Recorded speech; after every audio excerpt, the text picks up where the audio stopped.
Tonight, learn how a group over 100 years old keeps the same sound, even though they change their members every single year.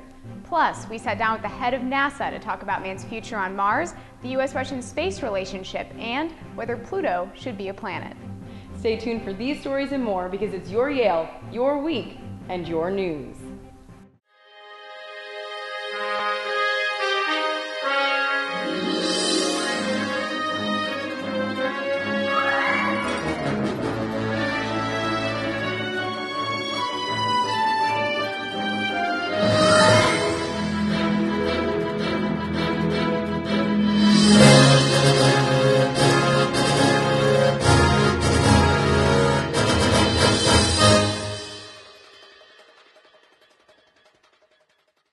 Hello and welcome to YTV. I'm Madison Alworth. To start, we'll go to Raleigh, Cavero in the newsroom with this week's headlines. Thanks, Madison.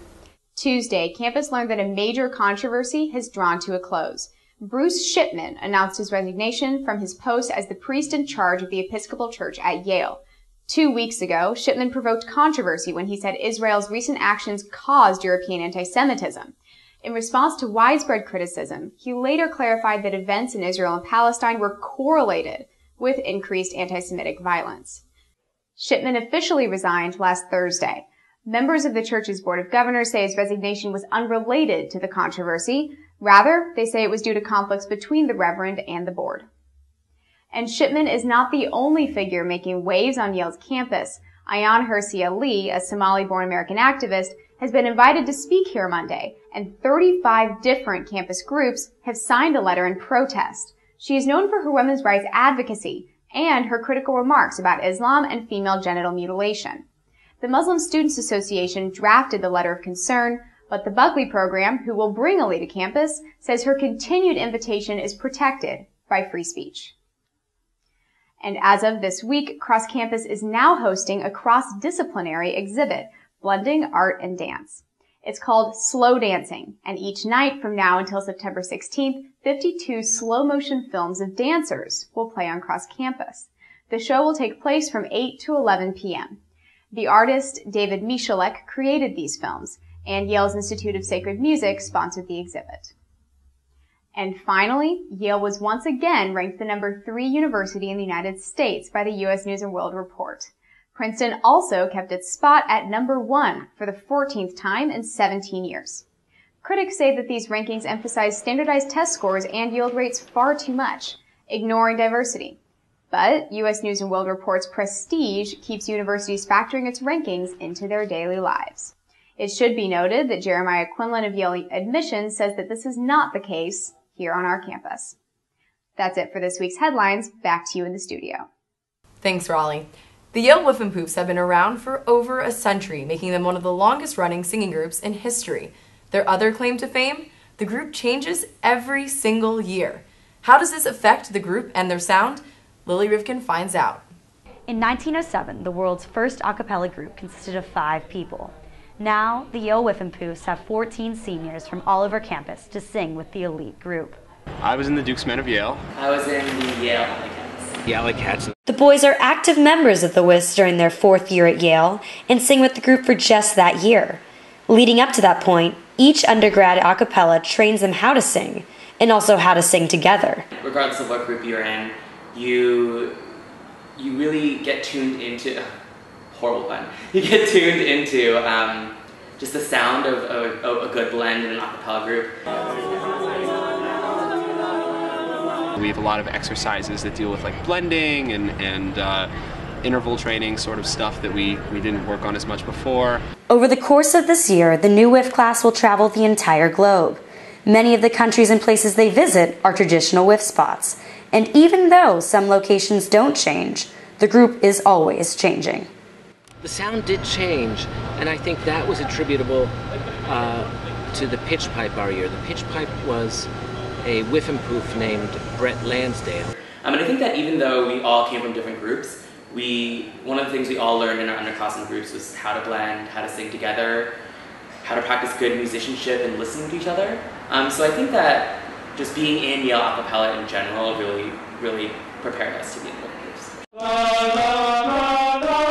Observe the staccatos, please, at the forte. Brett had a kind of choral training that led him to not only go for a big fat sound, but led him to know how to teach the singers in the group how to make that sound. And they take that sound around the globe. Almost all whiffs agree that the experience of traveling as a whiffenpoof stays with you for the rest of your life. I think Japan is a really, definitely very special place for all the whiffenpoofs. Without Japan, it was completely new to me. It wasn't new to the world, but it was new to me. Students, professors, past whiffenpoofs, and more have congregated since 1909 to participate in the timeless tradition of watching the whiffenpoofs perform at Yale's historic Maury's restaurant.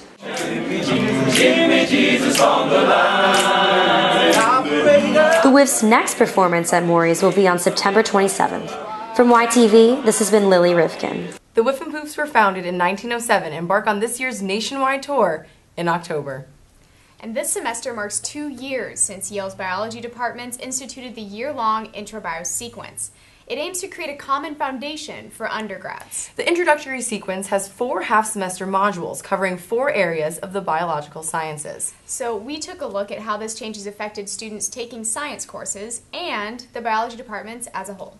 With the end of shopping period, Yaleys have begun settling into classes. They've started filing into large lecture halls, where they'll often sit through intro science courses. Some are here for that elusive science credit, others to launch themselves into a science major. The intro bio sequence, just like when it was introduced, continues to inspire mixed reactions among students. They need to have some way of making sure that everybody has a certain foundation before entering to the intermediate level courses. I didn't quite enjoy how the sequences had 4 different instructors because they had different teaching styles and different approaches to the material. That type of diversity, though initially perceived as a good thing, was not particularly favorable. Professors on the team that designed the intro bio sequence say that this new format for the intro courses has enriched the biology departments at Yale. So all of our students are getting a more broad education in the biological sciences now. They're being exposed to all the sub-disciplines, and I think that's improved the education for the students in all the biosciences majors. The stronger foundation established at the intro level sets a higher standard later on. It brings the expectation that students are entering upper-level courses well prepared. So the idea was that now that all students are going to come into the 200 level and higher courses with the same sort of base level of knowledge, we can redesign those courses to take advantage of that. It is recognizing the fact that, Yale students are pretty smart, and if you give them stuff, you raise the bar and the students come up to the bar. It's like not a problem. With more complex material taught in upper-level biology courses, concerns have been raised about whether this pushes away non-science and humanities students. Most of the humanities majors who are interested in taking science, specifically classes in the biology department, do it out of interest. In making the intro bio sequence mandatory, it might limit their academic freedom. There are a wide variety of other avenues. All 3 of the participating departments here have 100 level courses that are accessible to non-majors. Even after 2 years, the intro bio sequence is continuing to evolve. There's definitely going to be changes in the coming years. I mean, we only want to get better, and we want to make sure that we're providing the best experience for the students. The new intro bio sequence has had a ripple effect across Yale's biology majors. Yes, students now have to take it, but they and their professors say it brings a broad and varied knowledge base to every science student. Harder courses may be raising the bar, but after the intro bio sequence, Yale hopes students are ready. Professors are still improving the bio sequence in its 3rd year. This fall, they'll have postdoc scientists lead some of the sections instead of just using graduate students as they have in the past. The fall sports season is well underway, and so is the 2nd year of the new Ivy League Digital Network. It's an online platform that allows Ivy League sports fans to watch their favorite Ancient 8 teams go head-to-head. For more on the platform's 1st year and how they're using it to shape the 2nd, we go to Annalise Morello. With the creation of the Ivy League Digital Network in August of 2013, following your favorite Ancient 8 competitors became a whole lot easier. The network allows fans to view Ivy League action from over 10 sports from their own computer.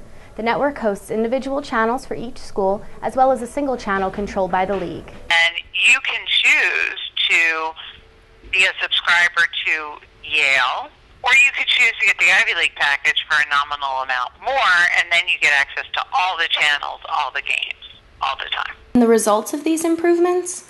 Increase access for fans, including students here on campus. It's just like really convenient because a lot of games don't take place on campus, or like you have to take a bus to the fields. Each school in the Ivy League has its own production team that is responsible for broadcasting games. Here on campus, that job falls to Yale All Access, a service that broadcasts games across 13 sports and has been entirely staffed by students since its inception in 2007.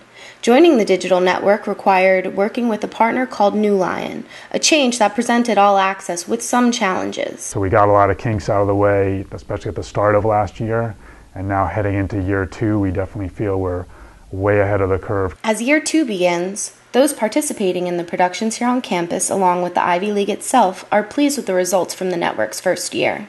Truly thrilled with the success of the network and how well it's been received and how many subscribers we have, and we're very excited about the potential during the second year to see that expand. This fall, the Ivy League Digital Network will cover 8 sports. For YTV, this has been Annalise Morello. Back to you.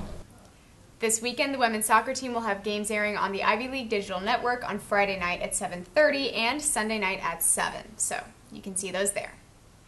As always, we leave you with our Everybody Has a Story segment. Charles Bolden has been the head of NASA since 2009. Before then, he was a U.S. Marine Corps general and astronaut for NASA. We sat down with him to talk about the future of space exploration with NASA, U.S. and Russian relations in space, and whether the U.S. plans to send some replacement geckos up there.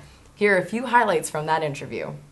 General Bolden, thanks for being here. Cody, it's good to be here, and you can call me Charlie.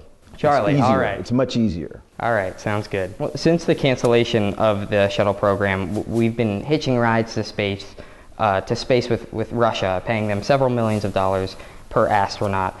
In light of the situation in Ukraine and the tensions that have arisen, especially over the sanctions that President Obama and the United States have put on Russia, how stable is that partnership?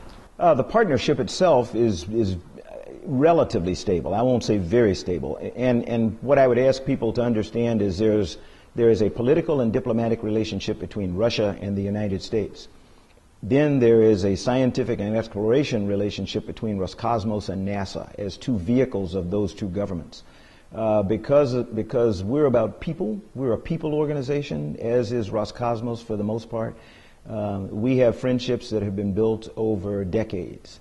Sergei Krikalev, who ran the Gagarin Cosmonaut Training Center until last year, was a crew member of mine. We flew together on the first joint Russian-American shuttle mission. Bill Gerstenmaier, who runs our human exploration program today, spent a year or two in Russia as an understudy to some of the designers in Energia, which is a company that builds Russian rockets and the like. So the personal relationships, I think, are what keeps the corporate relationship stable. There's always a chance that something really bad is going to happen, but I would refer people to how we survived with the International Space Station through the Russian invasion of Georgia. Diplomatically, the U.S. worked. Politically, they worked with the Russians and finally got, I mean, that's still not solved, but we continued our relationship. We always end our interviews with a speed round of some fun and odd questions. Yes. First one, Apollo 13 or Gravity? Apollo 13 as the landmark space film. Gravity, awesome. Okay. Yeah. Last one, any chance Pluto's going to make a comeback? Ooh, I hope so. I mean, I would love to see Pluto reclassified as a planet. You know, minor planet just doesn't turn me on. But then I'm not a small planet, small body. I'm not the group that classifies stuff. So for the benefit of all children around the world and me, I would love to see Pluto come back, make a comeback. Pluto is now a planet. Charlie Bolden, thanks for joining us. Thank you very much. It was great. To see the full interview, visit the YTV website under the features page.